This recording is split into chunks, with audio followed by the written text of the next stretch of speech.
Camera आणला होता एवढं सेटअप केलं म्हणून बाकी काय नाही.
आवाज येणार तुला?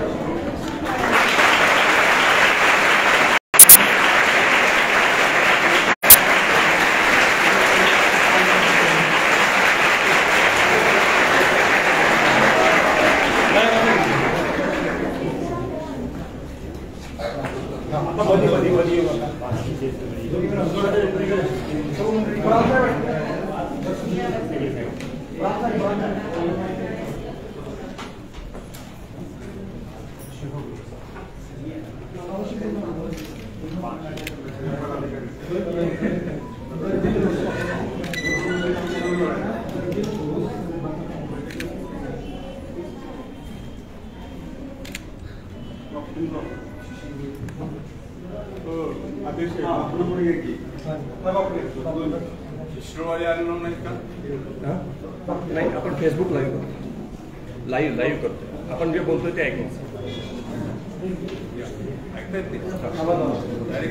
लाईव्ह आहे. चला जरा आवाज काही नाही तेवढंच.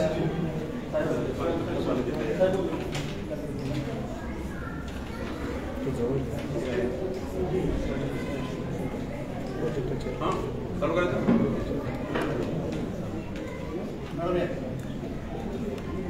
या देशाचे लोकप्रिय पंतप्रधान माननीय नरेंद्र मोदीजी हे असे नेतृत्व आहे की जे देशातील प्रत्येक घटकांना विचार करणे, शेतकरी, कष्टकरी, कामगार, उद्योजक, सर्वसामान्य नागरिक इतर प्रत्येक योजनेचा लाभ अंत्योदयापर्यंत पोहोचविण्याची दिवस व रात्र प्रभाव करीत आहेत. ते 18 तास जवळजवळ काम करतात. शैक्षणिक धोरण कालानुसार बदल करणे आवश्यक असल्यामुळे नवे शैक्षणिक धोरण आखले. त्यामध्ये सर्व विद्यार्थ्यांना विचार केला गेला. परंतु विद्यार्थी परीक्षेच्या काळात किती तणावपूर्ण असतात याची जाणीव पंतप्रधानांनी ठेवली. तोच विचार करून आज नरेंद्र मोदी साहेबांनी सर्व विद्यार्थ्यांना एक प्रबोधन करायचं की त्यांची परीक्षेची भीती दूर करायची आणि त्यांना परीक्षेमध्ये निर्भर असं त्यांना ताकद यावी ह्या दृष्टिकोनातून सर्व विद्यार्थ्यांशी ते संबोधित करणार आहे. आता मी शिरोळ मतदारसंघाच्या लोकसभा मतदारसंघाच्या सर्व विद्यार्थ्यांना आणि सर्व विद्यार्थ्यांना, सर्व पालकांना, सर्व शिक्षकांना मी सांगू इच्छितो की ह्या दृष्टिकोनातून विद्यार्थ्यांना निर्भर बनवून हे मोदीजी करतायत त्याचं इम्प्लिमेंट आपण खाली सर्वांनी करावं. त्या दृष्टिकोनातून आज हा उपक्रम मोदी साहेबांनी हा देशभर हा राबवलेला आहे आणि त्याला खूप चांगला प्रतिसाद मिळतोय. सगळ्या देशामध्ये हे उपक्रम राबवले जात आहेत आणि हे उपक्रम राबवत असताना निश्चितच विद्यार्थ्यांच्या शेवटच्या विद्यार्थ्यापर्यंत ते पोहोचलं पाहिजे या दृष्टिकोनातून मोदींची संकल्पना आहे. तर आपण सर्वांनी प्रयत्न करावा. मी या दिवसाच्या मोदी साहेबांच्या कल्पनेला मी सर्वांच्या वतीने त्यांना शुभेच्छा देतो आणि विद्यार्थ्याला पुढील सर्व वाटचाली शुभेच्छा देतो. धन्यवाद.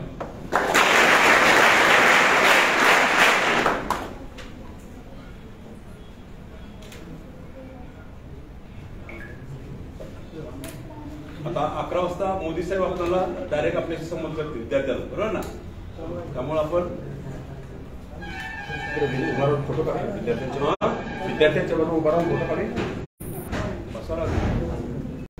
एक खुर्ची ठेवा. बरोबर काय नाही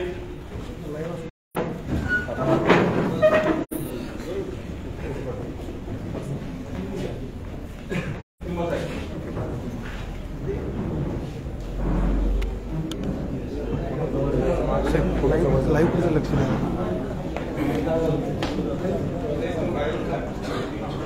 बाहेर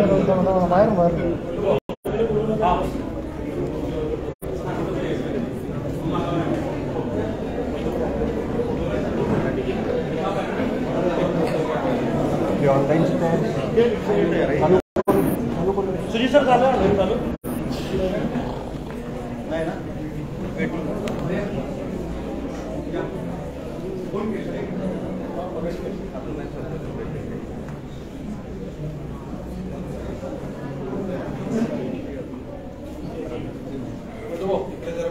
मुलांना दिसत नाही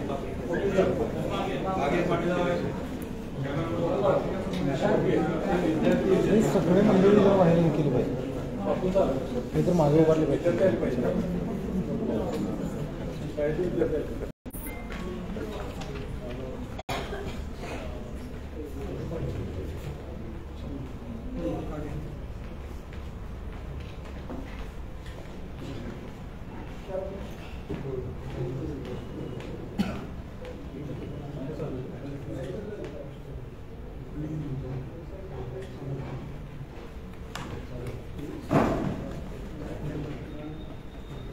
मिलेगा जब दुनिया का कोई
कोणी उभा राहू नका, बाहेर वाचू.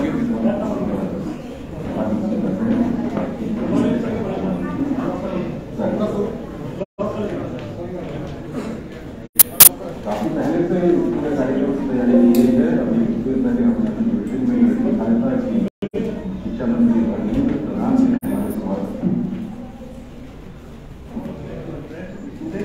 Present, take their questions in the 6th edition of Pariksha Pe Charcha. युवा दिलों की धड़कन, मार्गदर्शक, दूरदृष्टा, भारत के अत्यंत लोकप्रिय प्रधानमंत्री माननीय श्रीमान नरेंद्र मोदी जी का परीक्षा पे चर्चा 2023 में हार्दिक स्वागत, बधाई, कोटि कोटि अभिनंदन.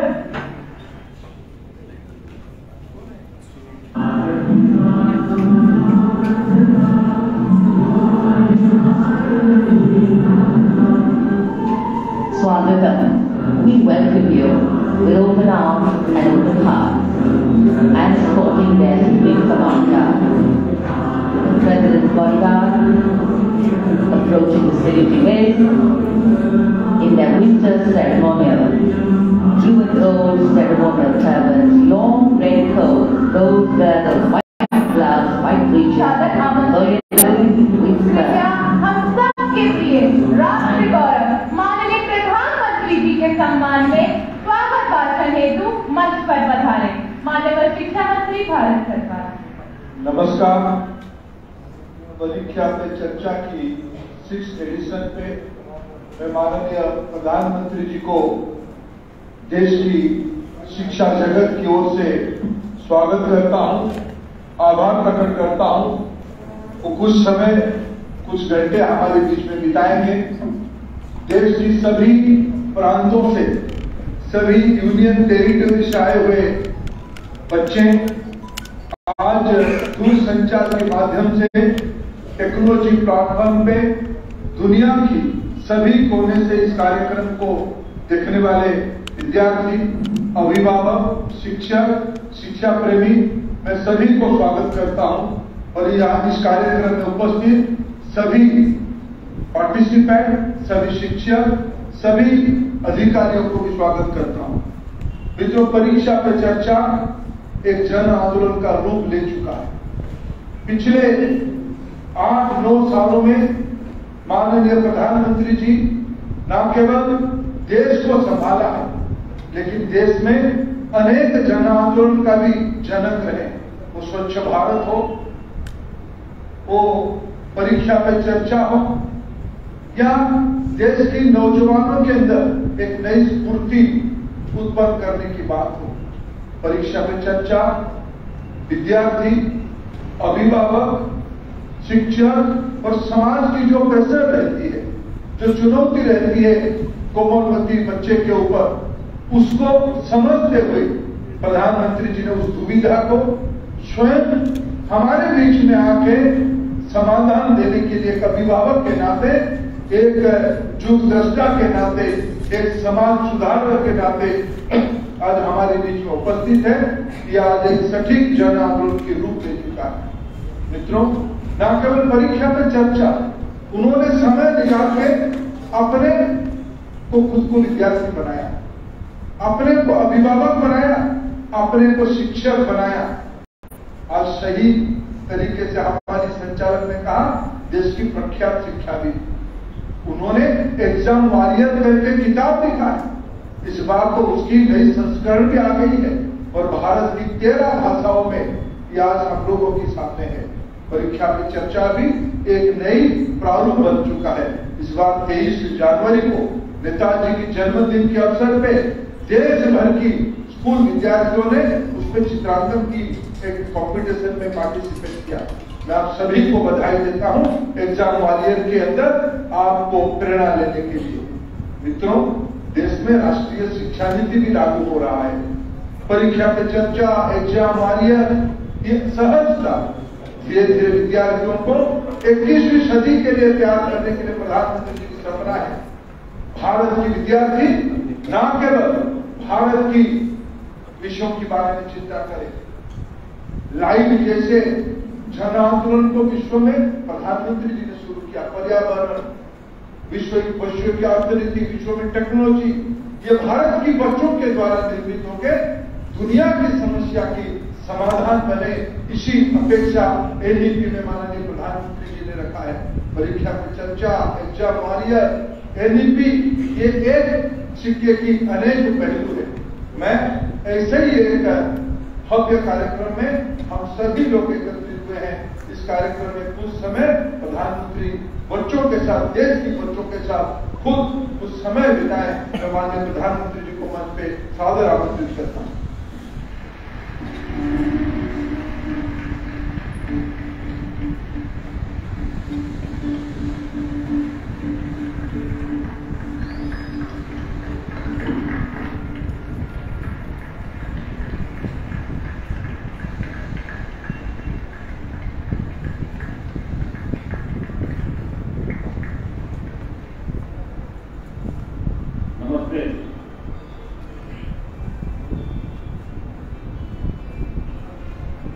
शायद इतनी ठंड में पहली बार परीक्षा पे चर्चा हो रही है।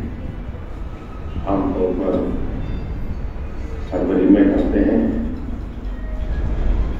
लेकिन अब विचार आया कि आप सबको 26 जनवरी का भी लाभ मिले। फायदा उठाया ना, जो वहां के हैं उन्होंने गए थे, कैसा लगा? बहुत अच्छा लगा। अच्छा, घर जाके क्या बताएंगे? कुछ नहीं बताएंगे। अच्छा साथियों, समय चला लेता हूं मैं, लेकिन मैं इतना जरूर कहूंगा कि परीक्षा पे चर्चा मेरी भी परीक्षा है।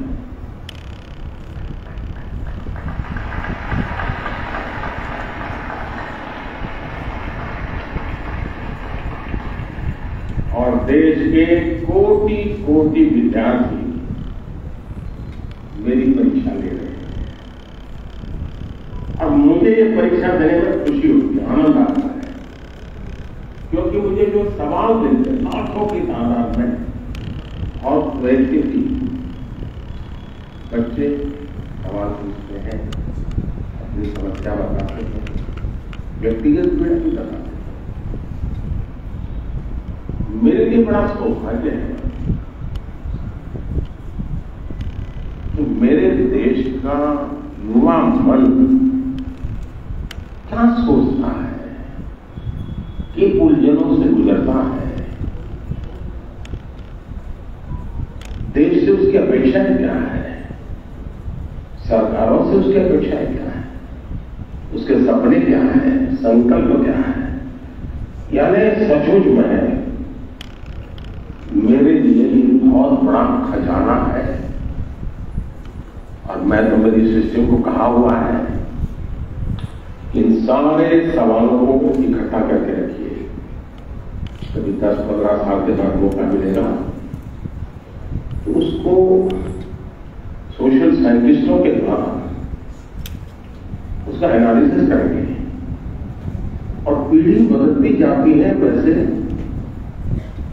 स्थितियां जैसे बदलती जाती हैं वैसे उनके सपने, उनके संकल्प, उनकी सोच कैसे बहुत माइक्रो तरीके से बदलती है। इसका एक बहुत बड़ा थीसिस शायद ही इतना सैंपल किसी का बात नहीं होगा जी तक।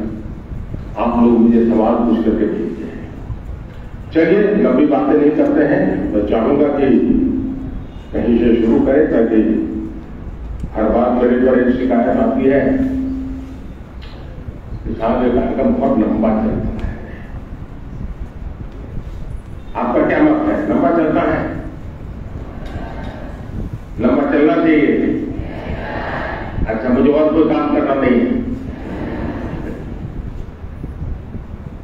अच्छा ठीक है, आप ही के लिए हो, बताइए क्या करेंगे? कौन पहले पूछते हैं?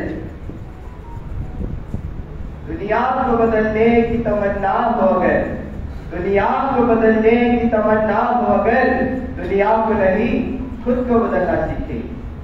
माननीय प्रधानमंत्री जी, आपका प्रेरक एवं ज्ञानवर्धक उद्बोधन सदैव हमें सकारात्मक ऊर्जा एवं विश्वास से भर देता है। आपके बृहद अनुभव एवं ज्ञानपूर्ण मार्गदर्शन की हम सब उत्सुकता से प्रतीक्षा कर रहे हैं।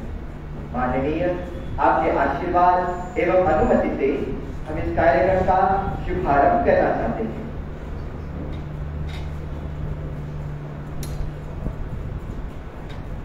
धन्यवाद मान्यवर।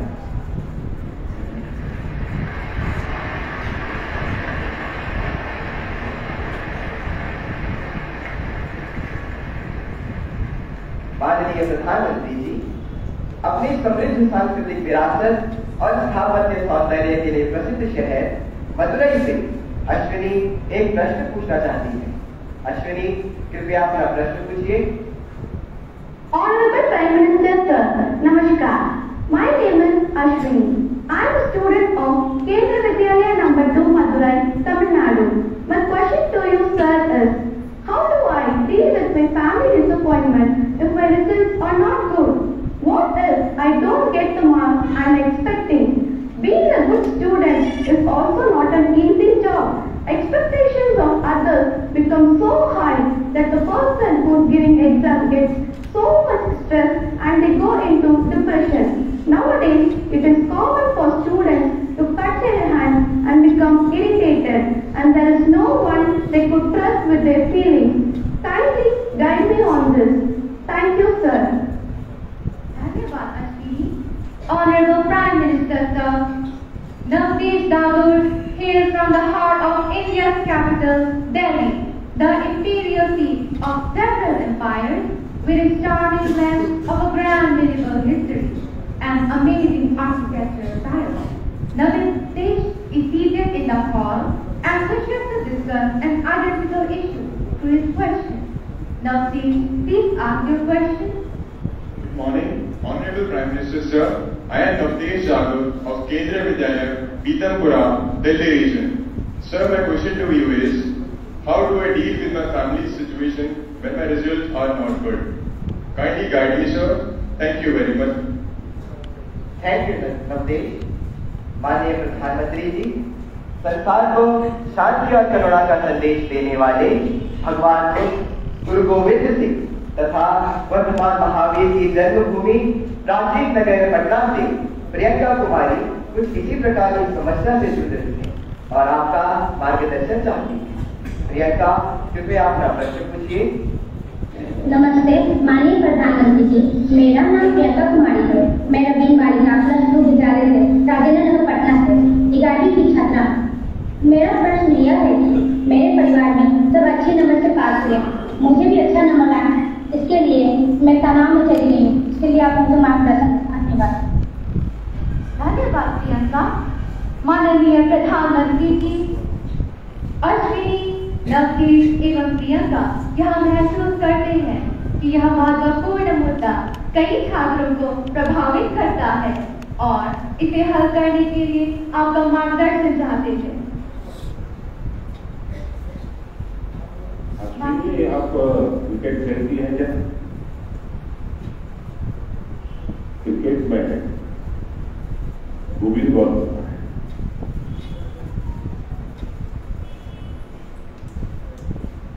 निशाना एक होता है, दिशा दूसरी होती है। मुझे लगता है कि आप पहले बॉल में मुझे आउट करना चाहते हो।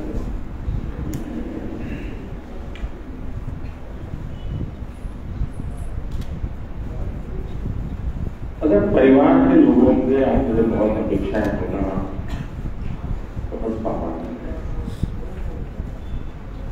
और उसको कुछ गलत नहीं देती है, लेकिन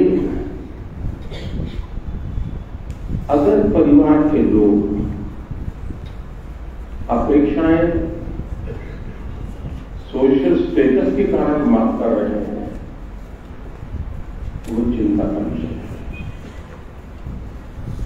उनका सोशल स्टेटस का उन पर इतना दबाव होता है, उनके मन पे इतना प्रभाव होता है, तो उनको लगता है कि जब सोसाइटी में जाएंगे तो बच्चों के लिए क्या बनाएंगे। अगर बच्चे वीक है तो कैसे उनके सामने चर्चा करेंगे। और कभी कभी माँ बाप भी आपकी क्षमता को जानने के बावजूद भी अपने सोशल स्टेटस के कारण अपने आसपास के साथियों दोस्तों में, क्लब में जाते हैं, सोसाइटी में जाते हैं, कभी तालाब में कपड़े निकल जाते हैं, बैठते हैं, बातें करते हैं, बच्चों की बातें निकलती हैं, फिर उनको एक इंप्रेसिव कॉन्सेप्ट आता है और इसलिए बाहर बहुत बड़ी बड़ी बातें बता देते हैं अपने बच्चों को और फिर धीरे धीरे वो इंटरनलाइज कर देते हैं और फिर घर में आकर के ही वही अपेक्षाएं और समाज जीवन में ये सहज प्रवृत्ति बनी हुई है। दूसरा, आप अच्छा करेंगे तो भी हर कोई आपसे नई अपेक्षा करेगा। हम तो राजनीति में हैं, हम कितने ही चुनाव क्यों न जीत लें, लेकिन ऐसा दबाव पैदा किया जाता है कि हमें हारना ही नहीं है। 200 लाए हैं, बोले 250 क्यों नहीं है, 250 लाए तो 300 क्यों नहीं है, 300 लाए तो 350 क्यों नहीं है। चारों तरफ से दबाव बनाया जाता है। लेकिन क्या हमें इन दबावों से दबना चाहिए? पल भर सोचिए कि आपको जो दिन भर कहा जाता है, चारों तरफ से जो सुना जाता है, उसी में अपना समय बर्बाद करेंगे कि आप अपने भीतर देखेंगे, अपनी क्षमता, अपनी प्रायोरिटी, अपनी आवश्यकता, अपने इरादे, थोड़ा हर अपेक्षाओं को उसके साथ जोड़िए। आप कभी क्रिकेट मैच देखे रहे हो, आपने देखा होगा कि कुछ बैट्समैन खेलने के लिए आते हैं पूरा स्टेडियम, हजारों लोग होते हैं स्टेडियम, तो चिल्लाना शुरू करते हैं, चौका चौका चौका, छक्का छक्का, शिक्षक। क्या वो ऑडियंस की डिमांड के ऊपर चौके और छक्के लगाता है क्या?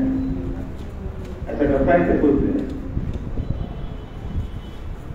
चिल्लाते रहे, कितना ही चिल्लाते रहे, उसका ध्यान उस बॉल पर ही होता है जो आ रहा है, उस बॉलर के माइंड को सही करने की कोशिश करता है और जैसा बॉल है वैसे ही खेलता है, न कि ऑडियंस चिल्लाता है। फोकस रहता है। अगर आप भी अपनी एक्टिविटी पर फोकस रहते हैं तो यादों आपके किसी को भी दबाव बनता है, इच्छाएं बनती हैं, कभी न कभी आप उसको मिटवित करेंगे, आप उस संकटों से बाहर निकलेंगे। इसलिए मेरा आपसे आग्रह होगा कि आप दबावों के दबाव में न रहें। हाँ, कभी कभी दबाव को एनालिसिस कीजिए, कहीं ऐसा तो नहीं है आप स्वयं के विषय में अंडर एस्टिमेट कर रहे हैं, आपकी क्षमता बहुत है, लेकिन आप खुद ही इतने डिफिकल्ट मेंटालिटी के हैं कि नया करने के लिए जो सोचते हैं, तो कभी कभी वो अपेक्षाएं बहुत बड़ी ताकत मिल जाती है, बड़ी ऊर्जा मिलती है।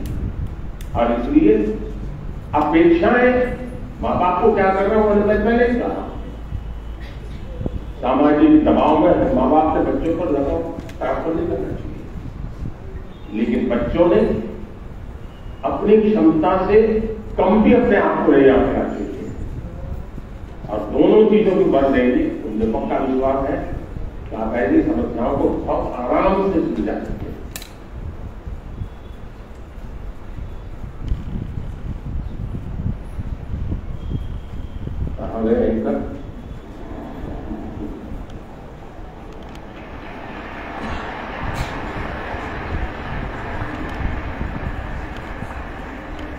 माननीय प्रधानमंत्री जी, आपका कोटि कोटि धन्यवाद। आपके प्रेरक वचनों से अभिभावकों का अपने बच्चों के लिए समझने का मार्ग मिला है। मान्यवर के दबाव में न रहे, हम गांठ बांधकर परीक्षा में उत्साह बनाए रखेंगे। आपका धन्यवाद। माननीय प्रधानमंत्री जी, चंबा प्रकृति के अनछुए सौंदर्य को समेटे भारत के पेरिस के रूप में प्रसिद्ध पर्वतीय नगर है। चंबा हिमाचल प्रदेश से आरुषि ठाकुर आभासी माध्यम से हमसे जुड़ रही हैं। आरुषि, कृपया अपना प्रश्न पूछें। माननीय प्रधानमंत्री जी नमस्कार, मेरा नाम आरुषि ठाकुर है और मैं केंद्रीय विद्यालय बनीखेत ढलौसी जिला चंबा की कक्षा 11वीं की छात्रा हूँ। माननीय, मेरा आपसे यह प्रश्न है कि परीक्षा के दौरान जो बात मुझे सबसे ज्यादा परेशान करती है वह यह है कि मैं पढ़ाई कहाँ से शुरू करूँ। मुझे हमेशा लगता है कि मैं सब कुछ भूल गई हूँ और मैं इसी के ही बारे में सोचती रहती हूँ जो मुझे काफी तनाव देता है। कृपया कर मार्गदर्शन कीजिए। धन्यवाद सर। धन्यवाद आरुषि। माननीय प्रधानमंत्री जी, भारत में धान का कटोरा के नाम से प्रसिद्ध राज्य छत्तीसगढ़ की राजधानी है रायपुर। रायपुर की अदिति दीवान इसी समस्या पर अपनी मन की जिज्ञासा का समाधान चाहती है। अदिति, अपना प्रश्न पूछिए। माननीय प्रधानमंत्री जी नमस्कार, मेरा नाम अदिति दीवान है और मैं कृष्णा पब्लिक स्कूल रायपुर छत्तीसगढ़ में कक्षा 12वीं की छात्रा हूँ। मेरा आपसे यह प्रश्न है कि मैं इस बात को लेकर चिंतित रहती हूँ कि मुझे बहुत कुछ करना है, लेकिन अंतिम तक मैं कुछ भी नहीं कर पाती हूँ क्योंकि मेरे पास बहुत सारे कार्य होते हैं। यदि मैं अपना कोई कार्य समय पर पूरा कर नहीं लूँ तो और ज्यादा परेशान हो जाती हूँ, क्योंकि फिर अन्य कार्यों को करने में या तो बहुत ज्यादा देर लगा देती हूँ या तो उन्हें आगे तक के लिए टाल देती हूँ। मैं यह जानने के लिए उत्सुक हूँ कि मैं अपने सारे काम सही समय पर कैसे पूरे करूँ। धन्यवाद। धन्यवाद अदिति। माननीय प्रधानमंत्री जी, आरुषि और अदिति अपनी परीक्षा की तैयारी एवं समय के सदुपयोग पर आपका मार्गदर्शन चाहते हैं। कृपया उनकी समस्या का समाधान करें माननीय प्रधानमंत्री जी। देखिए, सिर्फ परीक्षा के लिए नहीं, वैसे भी जीवन में टाइम मैनेजमेंट की प्रति में जागरूक है। परीक्षा और नो परीक्षा, आपने देखा होगा काम का ढेर क्यों हो जाता है। काम का ढेर इसलिए हो जाता है समय तो उसको किया नहीं, और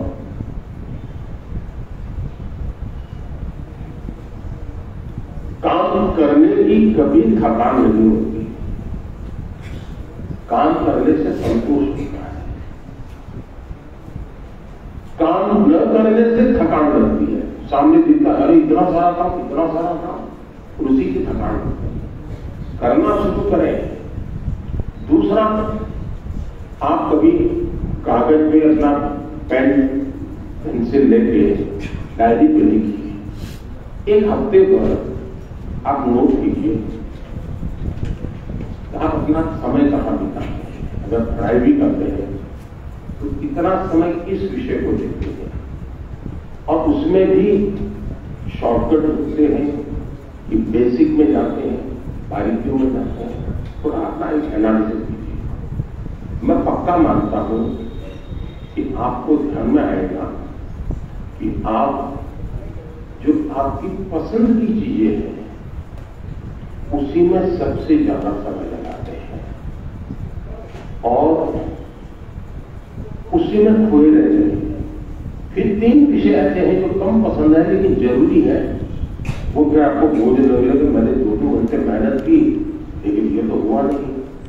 और इसलिए आप सिर्फ पढ़ना 2 घंटे ऐसा नहीं, लेकिन पढ़ने में भी जब फ्रेश माइंड है तब जो सबसे कम पसंद विषय है सबसे ज्यादा कठिन लगता है, तय कीजिए पहले 30 मिनट इसको, फिर एक पसंद की वाला विषय है 20 मिनट उसको, फिर थोड़ा कम पसंद वाला 30 मिनट उसको।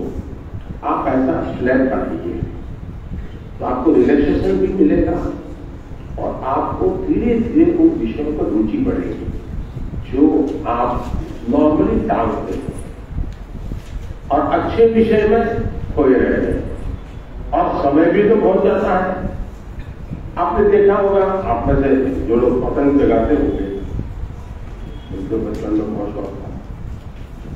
पतंग की जो माजा होता है, डाला होता है, वो कभी एक दूसरे को उधर जाकर के एकदम से बड़ा गुच्छा बन जाता है। अब बुद्धिमान इंसान क्या करेगा, खींचेगा क्या, कागज लगाएगा, पता नहीं। तो धीरे से एक तार को पकड़ने की कोशिश करेगा कि खुलने का रास्ता कहाँ है, और फिर धीरे धीरे धीरे खोलेगा तो इतना बड़ा गुच्छा भी आराम से खुल जाएगा और सारा माजा, सारा धागा एक जैसी जरूरत है ना हाथ लग जाएगा। हमें भी उस पर जोर जबरदस्ती नहीं करनी है, आराम से सोल्यूशन निकालना है और आराम से सोल्यूशन निकालने के लिए पक्का विश्वास है कि आप उसको बड़ी ढंग से। दूसरा, आपने कभी घर में अपनी मां के काम को ऑब्जर्व किया है क्या? यूं तो आपको अच्छा लगता है कि जैसे स्कूल से आए तो माँ ने सब रेडी करके रखा, सुबह स्कूल जाना था, माँ ने सब तैयार करके रख दिया, लगता है बहुत अच्छा है। लेकिन क्या कभी ऑब्जर्व किया है कि माँ का टाइम मैनेजमेंट कितना बढ़िया है? उसको पता है सुबह ये है तो मुझे 6 बजे ये करना पड़ेगा, 6:30 बजे ये करना पड़ेगा, उसको 9 बजे जाना है तो ये करना पड़ेगा, वो 10 बजे घर आएगा तो ये करना पड़ेगा। यानी इतना परफेक्ट टाइम मैनेजमेंट माँ का होता है। और जबकि काम सबसे ज्यादा माँ करती रहती है, लेकिन किसी काम में उसको बहुत ज्यादा थक गई, बहुत काम है, बहुत ज्यादा है। क्यों? उसे मालूम है कि मुझे इतने घंटे में ये तो करना है, और जब एक्स्ट्रा टाइम मिलता है तभी वो चुप नहीं बैठती, कुछ न कुछ अपना क्रिएटिव एक्टिविटी करते रहती है, सुई धागा लेके बैठ जाएगी, कुछ करते रहेगी, रिलैक्स करने के लिए भी उसकी व्यवस्था रखती है। अगर माँ की गतिविधि को ढंग से ऑब्जर्व करोगे तो भी आपको एज ए स्टूडेंट अपना टाइम मैनेजमेंट का महत्व क्या होता है। और टाइम मैनेजमेंट है 2 घंटे 4 घंटे 3 घंटे, ये नहीं, माइक्रो मैनेजमेंट चाहिए। किस विषय को कितना टाइम देना है, किस काम को कितना टाइम देना है, और इतना बंधन भी नहीं डालने हैं कि बस 6 दिन तक ही करूंगा ही नहीं क्योंकि मुझे पढ़ना है, फिर तो आप थक जाओगे। आप ढंग से उसको डिस्ट्रीब्यूट कीजिए समय को, जरूर आपको लाभ होगा। धन्यवाद।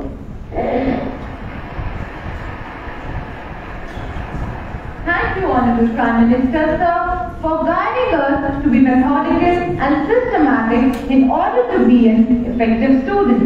Honorable Prime Minister, sir, Rupesh Kashyap, hailing from Bastar district of Chhattisgarh, is known for his distinctive tribal art, the enchanting Chitrakoot waterfall in the finest quality of bamboo. Rupesh is present here with us and needs your advice on a topic that is of vital significance.